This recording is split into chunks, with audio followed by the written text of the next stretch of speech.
Mr. Speaker, what she did wrong was she refused to cooperate with an inquiry, she breached the Code of Conduct for MPs, and she gave a perfunctory and inadequate apology to this House, as people on all sides have been saying. But he said 6 days ago she had done the right thing and we should leave it at that. Does he now recognise this was a terrible error of judgment? As I say, I think it was right to allow her the chance to get on with her job. But there is one weakness in the right honourable gentleman's argument. If he thinks this was the case, why didn't he call on her to resign? Right. He seems to be, in my view, the first leader of the opposition, probably in history, to come to this House and make the first suggestion that someone should resign after they've already resigned. Miliband. I've heard everything. It's my job to fire members of his cabinet.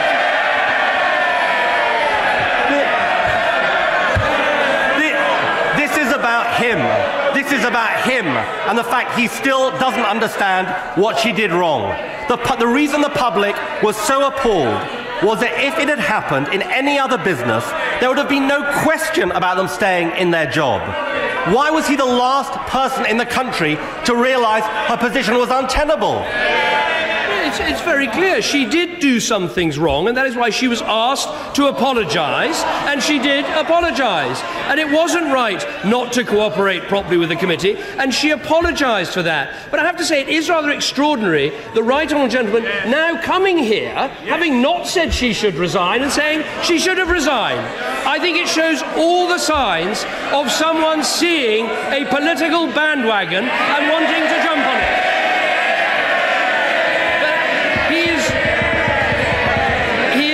On this bandwagon after the whole circus has left town. But where I agree with the right honourable gentleman is that there is still more that needs to be done to deal with the problems of expenses that we suffered in the last Parliament. Now, we've made some big steps forward. I'm not sure everybody knows this, but any expense complaint from 2010 onwards is now dealt with by an independent body and not dealt with by MPs. That is right. The committee of MPs that does the work on the past cases now has members of the public sitting on it. That is right. But I accept, let us do more to reassure the public about the scandal of expenses and how we're dealing with it. I'm very happy to hold meetings with party leaders, with the authorities of this House.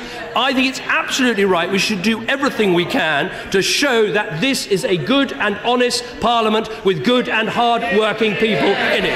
That is the assumption that I start for, and I make no apology for that.